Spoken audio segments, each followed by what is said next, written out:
to ensure their safe and unconditional rescue. Oloja urged Nigerians to remain calm, united, and continue to support security agencies with credible information. He said the military had earlier conducted a comprehensive clearance operation in the Oluyole National Park, neutralizing criminal elements operating within the area. According to him, current intelligence does not support claims of any established or structured terrorist base in the southwest region.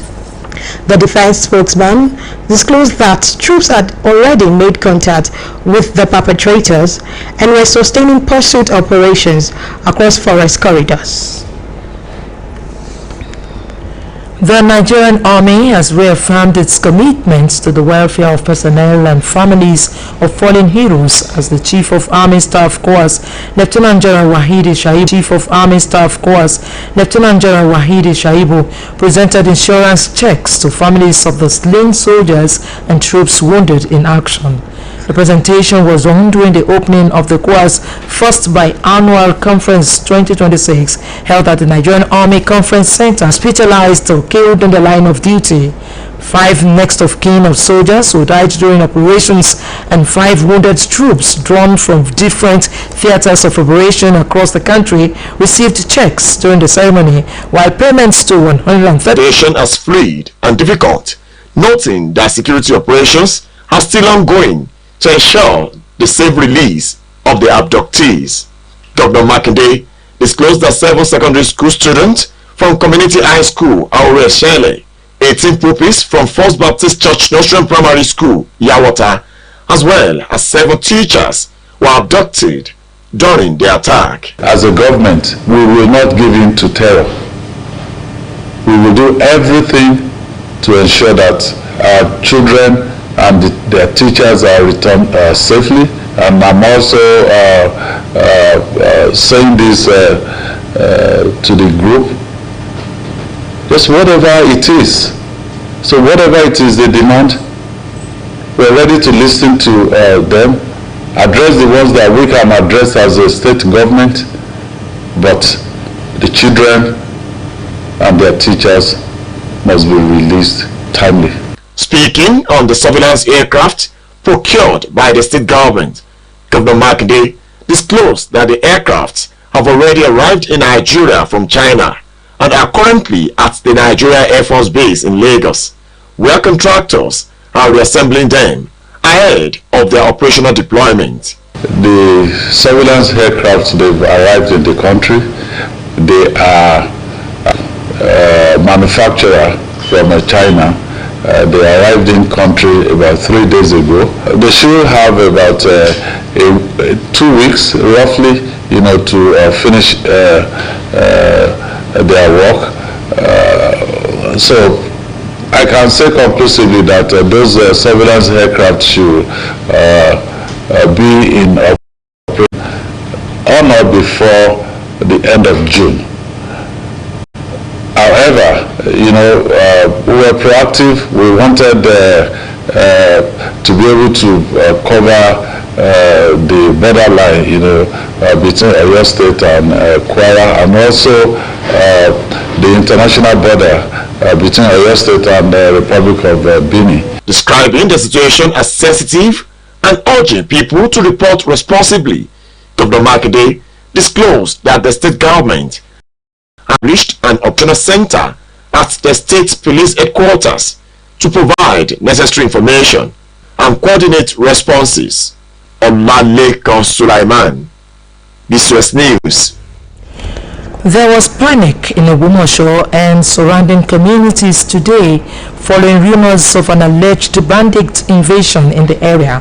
The tension is believed to be connected to last Friday's attack on 3 schools in Oluyole local government area, which reportedly claimed the lives of 2 teachers and led to the abduction of a school principal, some teachers, and a fewer than 25 students.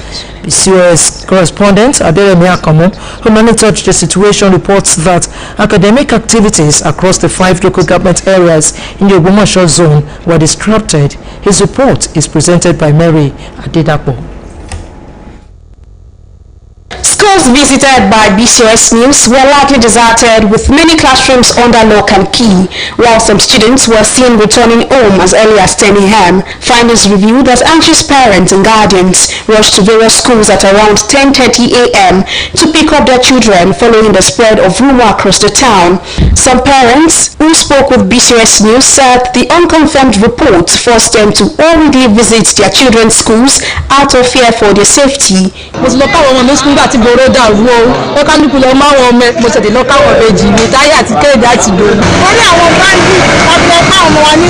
However, in some secondary schools, including Oluyole Community School 1 and 2, as well as Oluyole Grammar School, the situation was brought under control as candidates writing the ongoing West African Senior School Certificate Examination (WAEC) were seen sitting for their livestock farming paper. Speaking with BCOS News, the principal of Oluyole Grammar School 1, Mr. Olutunji, confirmed that many parents and guardians trooped to school premises following the rumor. He, however, noted that students participating in the ongoing WAEC examination were not affected. Many of them are holding phone.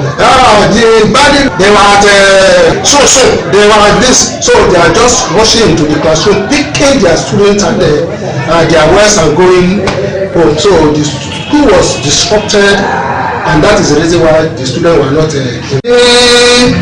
Muslim wọ́n ti wà ní wọ́n fi sábẹ̀rẹ̀ bí wọ́n ṣe bẹ̀rẹ̀ sí rọ́ọ̀ṣì ní àwọn ọmọ tí wọ́n ti wà ní yàrá àkàwé tí wọ́n ń gbàgbé wọn jẹ́jẹ́ níṣẹ́ ni wọ́n sábẹ̀rẹ̀ sí mú ọmọ wọn bí gbogbo iléèwé ṣe dàgbé gbogbo àwọn ọmọ ti fọ́nká wọ́n fọ́ sórí fídíò àbí wọn kọ̀ǹtró wọn ṣùgbọ́n lọ́rùn fún wa lórí ọ̀fẹ́ láti lè kọ̀ǹtró àwọn ọmọ tí wọ́n ṣe ìdánwò WAEC ọdún yìí àwọn ọmọ yẹn sì wà níbẹ̀ tí wọ́n ń ránṣẹ́ iṣẹ́ wọn lọ.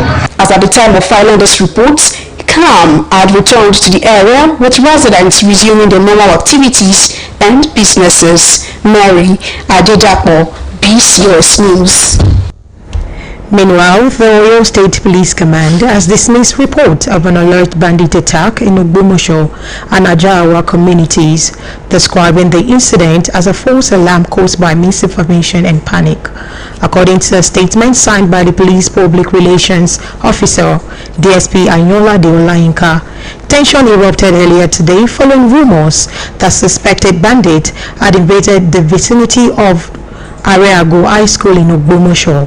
The statement says the command immediately deployed surveillance and patrol teams to the area to verify the situation and maintain law and order. Police investigation later revealed that the alarm began after some students reportedly noticed unfamiliar individuals behind the school fence, creating suspicion among teachers and students. Further findings showed that the individuals were an officer of the Nigerian Security and Civil Defense Corps attached to the Kwara State Command, and two civilians who had visited a lady friend for a birthday celebration. The police explained that misunderstanding and altercation between some teachers and the visitors heightened suspicion within the school, leading students to spread unverified information to neighboring schools and communities. The Nigerian Legion Oyo State chapter has commended the administration of Governor Seyi Makinde for its ongoing welfare initiatives for veterans, while urging the government to intervene in setting a date for the pending elections. Speaking to BCOS News during a visit to the corporation, Michael Orodokun, flanked by some other members of the Oyo State Legion, said the visit to BCOS was primarily to seek assistance in scheduling the long-awaited elections for local government and state chairmen. He further explained that the Legion had approached the Ministry of Women Affairs in attempts to secure the election date, but their efforts were unsuccessful. Orodokun emphasized the urgency of the matter, noting that the state's local government elections must precede the state chairman elections. He expressed hope that Governor Makinde would provide a date soon, enabling the Oyo State chapter to fulfill its electoral process. This broadcast of Newscope comes to you from the Broadcasting Corporation of Oyo State, Ibadan. The 7 to January 1970. The revelations are contained in chapter 15 of Gawan's 859-page autobiography titled My Life of Duty and Allegiance, launched in Abuja today, where President Bola Tinubu was represented by Vice President Kashim Shettima. He said the stockpile was insufficient to sustain operations, while traditional Western allies remained aloof. Gawan said he was particularly stung by the contrast between the inaction of the Western allies in Nigeria and their aggressive military posture in Vietnam and Cambodia, where America air power was being deployed at scale. He sought out the British and American ambassadors in a meeting he described as one of the most consequential of the war.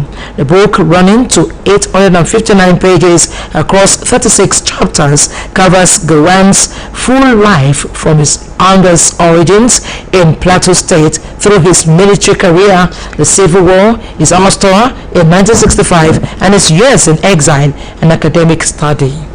Suspected terrorists have killed a 25-year-old vigilante, Daniel Danladi Choji, during an attack on Tajo village in Jo district of Rion local government area of Plateau State.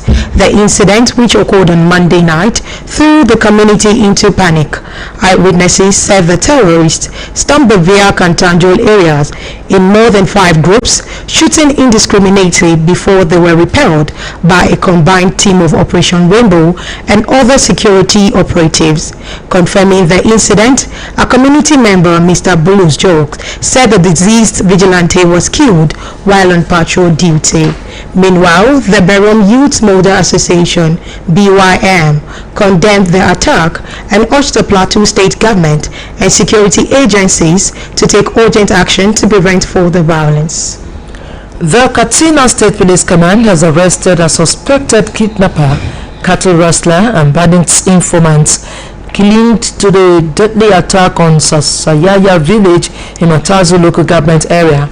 The Commissioner of Police, Ali Umar Fage, confirmed the arrest in a statement through the command spokesperson, DSP Abubakar Sadiq Aliyu. He said the suspect, Surajo Isiaku, 45, was arrested on May the 15th following credible intelligence gathered by police operatives. Umar Fage said the suspect allegedly participated in the April the 5th attack on Sayaya village, during which armed bandits burnt several houses and killed a police officer attached to the Matazo division.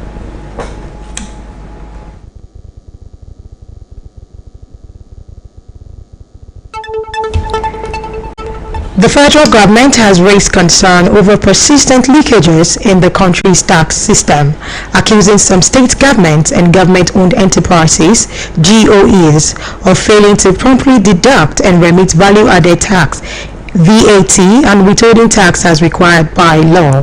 Minister of Finance and Coordinating Minister of the Economy, Mr. Taiwo Oyedele, said the situation is weakening fiscal fairness, affecting voluntary tax compliance, and placing a heavier burden on states and institutions that comply with tax regulations. Mr. Oyedele, who was represented by his Chief of Staff, Mr. Tolu Adebile, spoke today in Abuja at the National Workshop on Strengthening Tax Compliance under the new tax regime organized by the Government Business Group, Government and Large Taxpayers, Directorate of the Nigeria Revenue Service, NRS. According to him, Nigeria cannot build a sustainable fiscal system unless every level of government plays its part responsibly.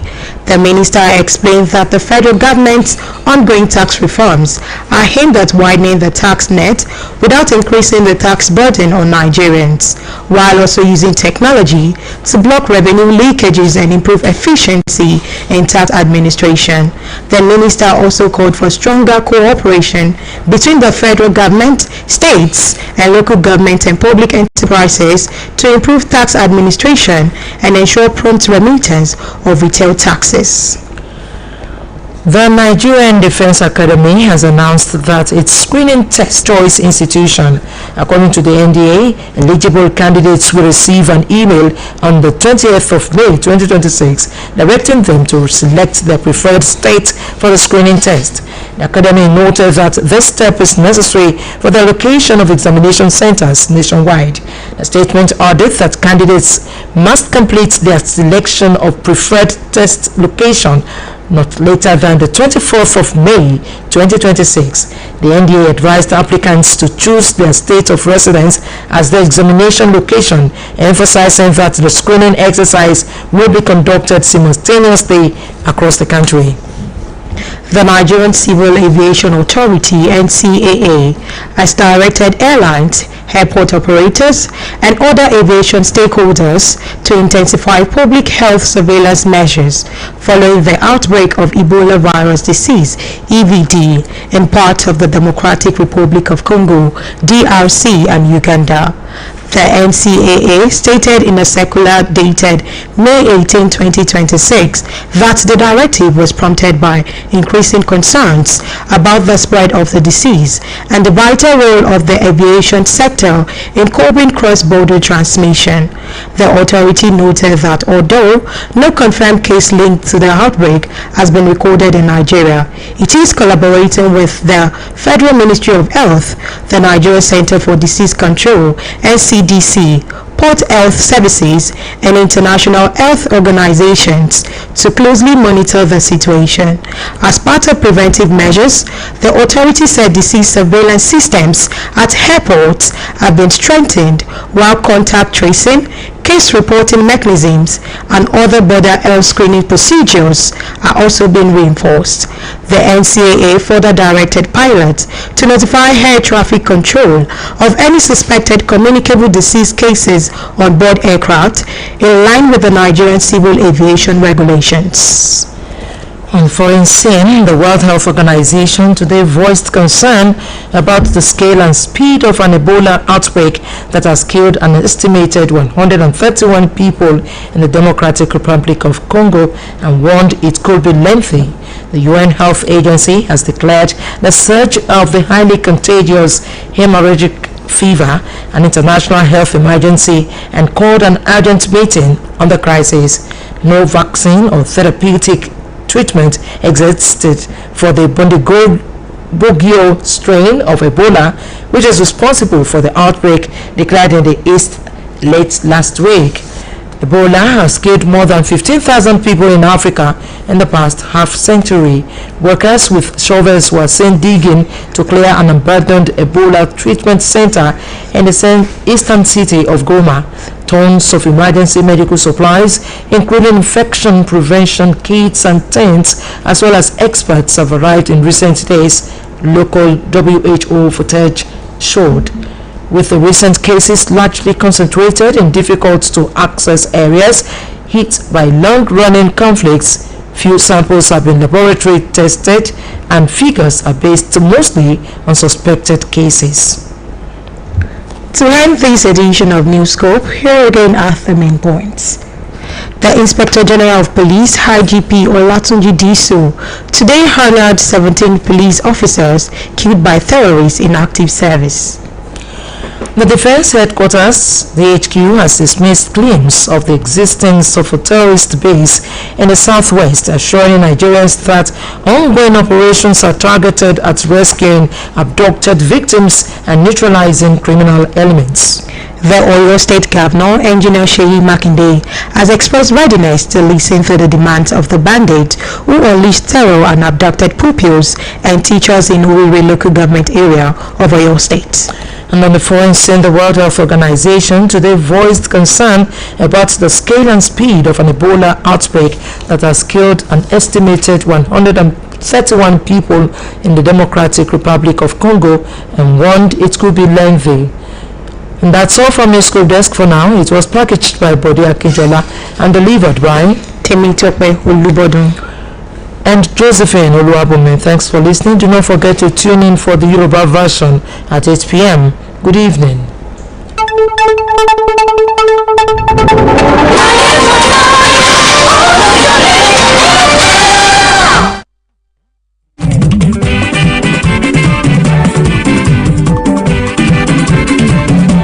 Gbogbo ẹni fẹ́ ṣàríyá o, gbogbo ẹni fẹ́ ṣàjọ̀dún, àbẹ́ni fẹ́ ṣèpàdé o, gbogbo ẹni fẹ́ ṣènáwó, BCOS fẹ́ grand, òun yẹn máa bọ̀. PCOS Fairground òun ló kájọ ẹ̀ fún gbogbo ayẹyẹ èyí tẹ́yìn bá fẹ́ ṣe PCOS Fairground òun ni ẹ máa bọ̀ o. bóyá wá gbé mi débẹ̀ yóò. ilé akéde. bóyá wá gbé mi